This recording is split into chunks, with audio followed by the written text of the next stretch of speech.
বন্ধুরা, টুম্পা রান্নাঘরে সকলকে জানাই স্বাগতম। আজকে আমি রান্না সেরকম করতে পারিনি, আমার মাই করেছে। আমার মা করেছে, আপনাদের কাছে আমি দেখাবো মা কীভাবে রান্নাটা করেছে। আর শরীরটা খুব খারাপ ছিল দেখে আমি রান্নাতে আসতে পারিনি আজকে। আশা করছি সকলে ভালো আছেন, ভালো থাকবেন।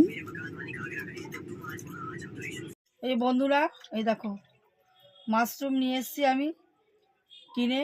শিয়ালদা মার্কেটে গেছিলাম, সেখান থেকে এই মাশরুম কিনে নিয়ে এসেছি। এই মাশরুম রান্না হবে, তোমরা দেখতে থাকো ভিডিওটা। এরকম থোকা থোকা মাশরুম দেখেছো তোমরা কেউ? আমি এই শিয়ালদা মার্কেটে গিয়েই দেখেছি এরকম মাশরুম।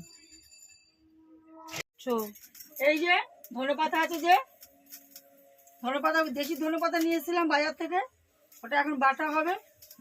আর মাছের জন্য সিম আর আলু কাটছি, আর মাশরুম কাটা হয়ে গেছে। এখন আমি মাছ ভাজছি, মাছ ভেজেছি, গোল্ডেন মাছ আনছে, গোল্ডেন মাছ ভাজছি। আর মাশরুম বসাইছি, সেটা ভাত দিতে বসাইছি, তার মধ্যে হলুদ দিয়েছি, একটু লবণ দিয়েছি, কেননা বিষাক্ত থাকলে সেটা কেটে যাবে। তারপরে মাশরুমটা রান্না হবে।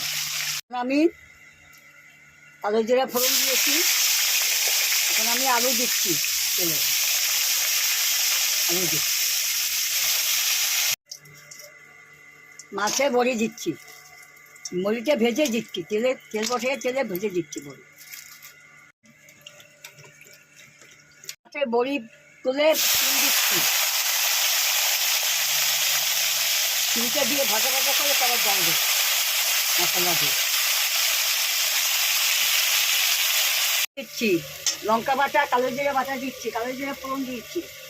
এখন আমি হলুদ দিচ্ছি, বললাম এটা আটকে নাকি,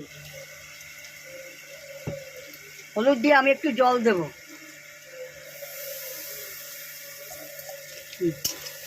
জল দিয়ে এখন নাড়াচাড়া দিচ্ছি।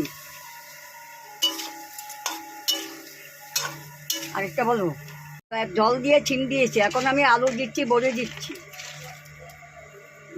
তারপর আমি মাছ দেব, মাছ দিয়ে আমি ঢেকে দেবো।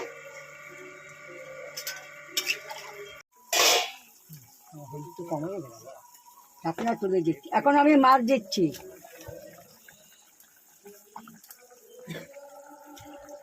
বলবো, এখন আমার মাছের ঝোল হয়ে গেছে, আমি ধনেপাতা সরিয়ে দিয়েছি, এখন আমি মাছটা নামাচ্ছি।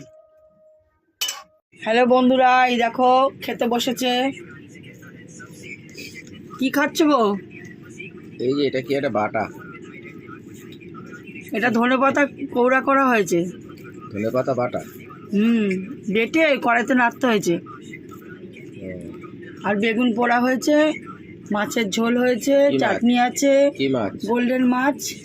আর এখানে হচ্ছে মাশরুম রান্না হয়েছে, যে মাশরুমটা আপনাদের কাছে দেখিয়েছিলাম সেই মাশরুমটা রান্না হয়েছে। আর এ হচ্ছে খাচ্ছে। কেমন হয়েছে রান্নাটা, খেয়ে বলো একটু। এই একটা খাচ্ছি প্রথমে, এরা বাটা ভালোই করে, দেখি ভালোই করেছে, অসাধারণ। এর মাও খুব ভালো রান্না করে, আমার বৌমা সেও খুব সুন্দর রান্না করে। বসে আছে বৌমা।